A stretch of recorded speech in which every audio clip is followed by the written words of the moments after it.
dia, boa tarde, boa noite. Meu nome é Ana Beatriz e esse é o podcast Movimente. Bem-vindos à 6ª temporada do podcast. Nem eu acredito que a gente já chegou até aqui. E nessa temporada ela está muito especial porque a gente vai discutir só sobre filmes nacionais em homenagem à nossa indicação e vitória no Oscar, é claro. E claro, vitória da Fernanda Torres no Golden Globes, né, que ela ganhou melhor atriz. O filme de hoje pra gente estrear essa temporada é Que Horas Ela Volta. E para apresentar comigo e representando o SEGI, Centro de Estudos Jungianos, nós temos a Stephanie. Oi, pessoal, boa noite, bom dia, boa tarde, não sei que hora vocês estão me assistindo. Nós temos também a Eduarda, aluna de publicidade. Oi, pessoal, é um prazer estar aqui no podcast. E nós temos a Bina, que é a professora responsável pelo Movimente, que é um grupo de extensão de psicologia aqui na FACEF, e a nossa convidada de carteirinha aqui no podcast. Olá, tudo bem, galera? Para dar, uma contextualizada sobre o filme, eu vou ler rapidinho a sinopse para quem já assistiu, e voltando à memória, mas eu sempre indico que assista o filme antes de escutar o podcast, porque a gente tá muitos spoilers aqui e também deixa a experiência muito mais rica. Então vamos lá. Val deixa a filha no interior de Pernambuco e passa os 13 anos seguintes trabalhando como babá do menino Fabinho em São Paulo. Val conseguiu estabilidade financeira, mas convive com a culpa por não ter criado sua filha, Jéssica. Às vésperas do vestibular de Fabinho, Jéssica decide ir para São Paulo e presta vestibular também. Val recebe o apoio de seus patrões para receber a garota, mas a convivência com Jéssica na casa é difícil. Dividida, Val precisa achar um novo modo de seguir sua vida. Então é um filme, acho que muito brasileiro, tem muitos elementos ali que eu pelo menos me identifico muito quando eu assisto. Mesmo que não é um filme de 2017, se eu não me engano. Não, mais, 2014 eu acho. Eu acho que é mais antigo. Mais antigo. Então é um filme aí que já tem uma década. É um filme que eu acho que ainda traz muitos cenários brasileiros pra gente. Meninas, e aí, já tinham assistido? Primeira vez que assistiram? Eu já tinha assistido, eu já assisti esse filme umas 4 vezes. Toda vez é uma nova elaboração. E na última vez foi no Movimente, então acho que foi muito bom, assim, né? Foi um mergulhar de novo nesse mundo e nessa realidade tão viva que o filme traz. Então foi muito bom revê-lo. Eu também já tinha assistido, mas confesso que na segunda vez que eu assisti, eu tive novas perspectivas, assim, tive uma nova visão sobre o filme e representa muito a família brasileira, a mãe, né? A mãe brasileira, esse relacionamento de mãe e filha, e eu gostei bastante. Eu tinha assistido também, reassisti para estar aqui com vocês e confesso que dessa vez eu fiquei prestando muito mais atenção nos desconfortos, né, que o filme é capaz de mobilizar na gente, né? É um filme que dialoga muito com o espectador, né, mobilizando uma série de coisas, desconfortos, reflexões. Muito bom, muito bom. Pegando o que a Stephanie falou, que a gente trouxe esse filme no Movimento, que a gente passa os filmes presencialmente aqui na FACEF e discute. Então, segue a gente para conferir quando vão ter discussões. Eu lembro que eu falei assim, que por mais que é um filme que se passa há um tempo atrás, será que não é uma realidade que se repete com muita frequência no Brasil? Esse filme, acho que o que mais me chama a atenção, e até porque é um tema que eu já me aprofundei mais nos estudos na faculdade, anos atrás, é a questão de você terceirizar o cuidado, do seu filho para uma pessoa que também é mãe, que também é mulher, que também tem uma vida. E quais são os impactos não só para essa criança, mas para essa cuidadora, que ela acaba, às vezes substituindo até um papel de mãe, se a gente for pensar aí na mãe que a gente pensa como uma pessoa que dá afeto, que dá continência, enfim. Eu me lembrei da nossa discussão no Movimente, agora que você trouxe sobre o afeto. Porque a gente pensa, assim, E é uma realidade social que vai passando de geração para geração, que o afeto é algo inato, que a gente nasce, né? Que a mãe tem que nascer amando o filho, e é algo, assim, que precisa brotar. E não, né? A gente conversou que o afeto é algo construído a partir da convivência. Então, quando a Val tem uma dificuldade de ser afetiva com a filha biológica e tem uma maior facilidade de amor mesmo, de cuidado, de transmitir essa questão pro Fabinho, é essa questão de que ela viveu o crescimento ao lado dele, né? E eu fiquei pensando muito nisso, dessa terceirização. E como também a própria mãe, a Bárbara, tem dificuldade de demonstrar esse carinho, esse cuidado, porque ela fica distante. Enfim, tem muitas questões, né, esse filme. Mas na hora que você trouxe isso, eu fiquei pensando nessa questão do papel da maternidade, dessa terceirização e desse afeto, que às vezes a gente acha que é inato, mas é construído, né?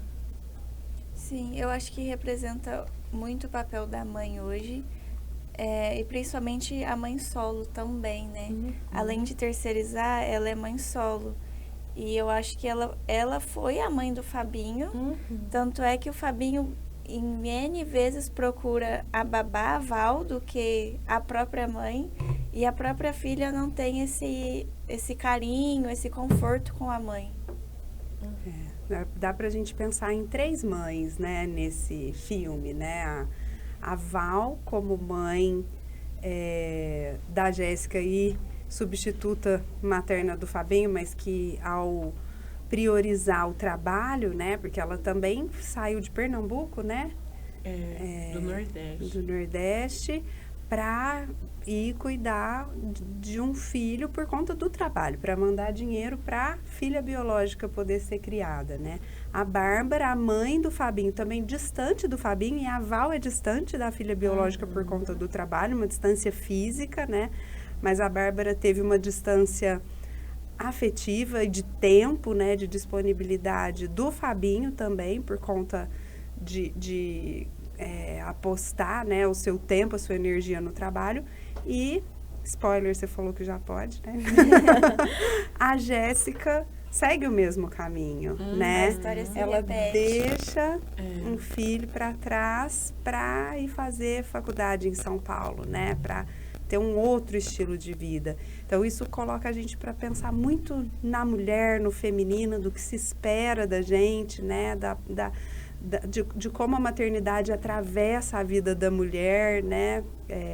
Tirando outras questões, ou que, assim, a Jéssica rompe com muita coisa também, né? Eu acho que a gente também vai conversar sobre isso. Mas nessa questão da maternidade tem similaridades, né? Tem vivências paralelas, né? Correspondentes. Sim. Até pensando nessa questão, né, eu lendo as coisas que ultimamente eu ando lendo, tava falando muito sobre por que se repete, né, esses ciclos no Brasil, por que isso é uma realidade que vem acontecendo em muitas famílias, em muitos lugares. E aí fala muito dessa falta desse olhar para a maternidade e para o filho que nasce. Por exemplo, a gente pensar em política pública, que é onde a gente consegue manejar essa criança. Eu li, até por coincidência hoje, um trecho de um livro que fala: quando uma criança nasce, quem é responsável por ela é os pais e a política pública. Porque se não tem uma política que pensa, nossa, tem uma diáspora, né, do Nordeste para São Paulo, né, que é, vamos dizer, a cidade que tem as oportunidades, e aí isso acontece, todo mundo sabe disso. Como que a gente pode impedir que essa criança fique nesse ciclo, né? De ser essa criança que é deixada para trás. Eu acho interessante porque o ciclo, ele começa se repetindo também pela realidade socioeconômica da família, né?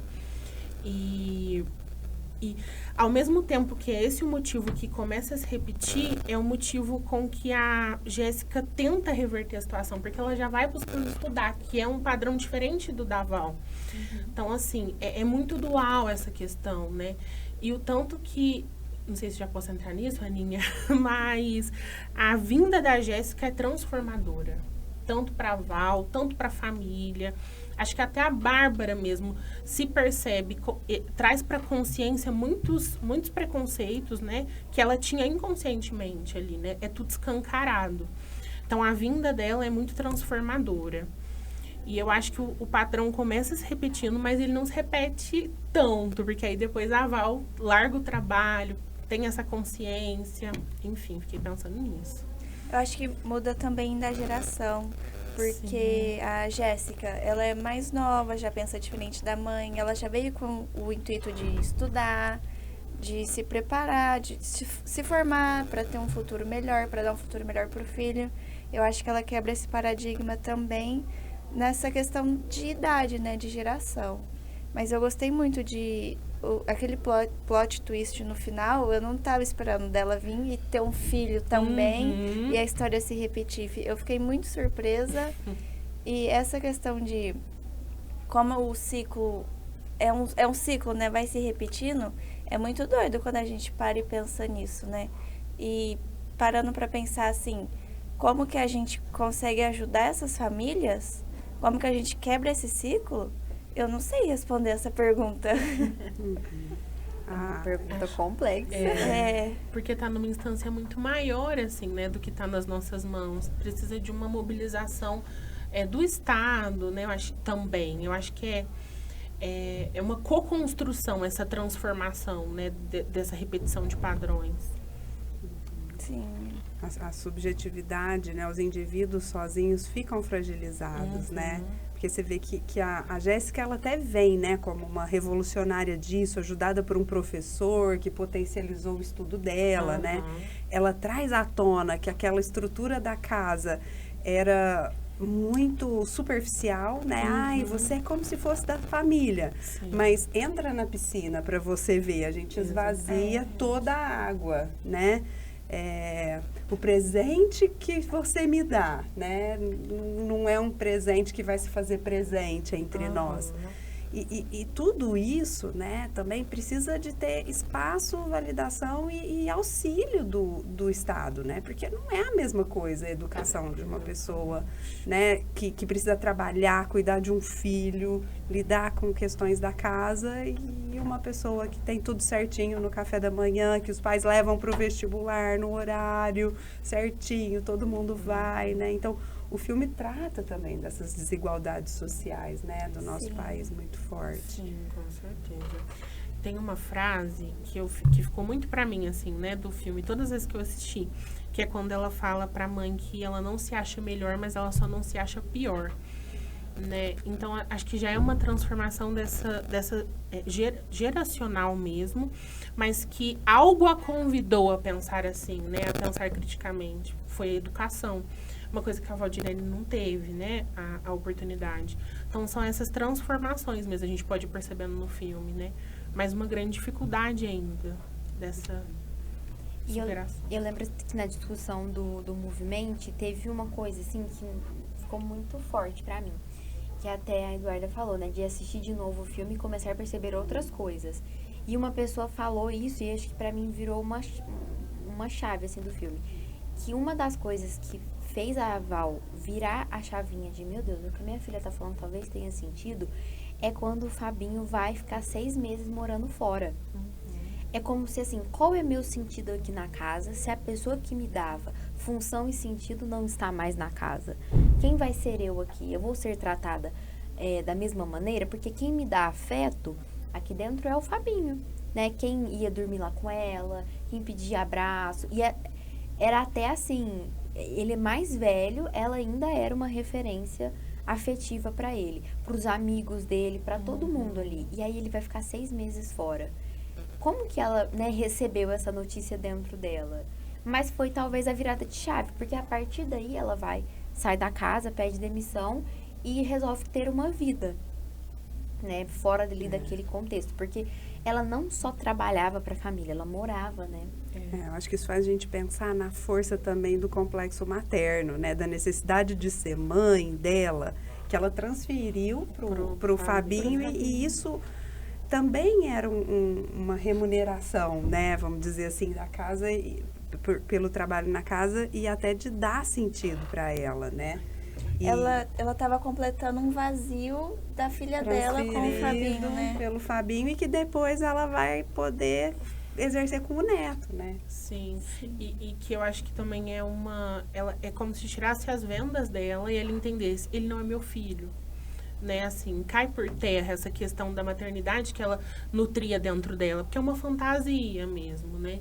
Então ela entende, não é meu filho, não é meu, não é da minha família, não pertence a mim.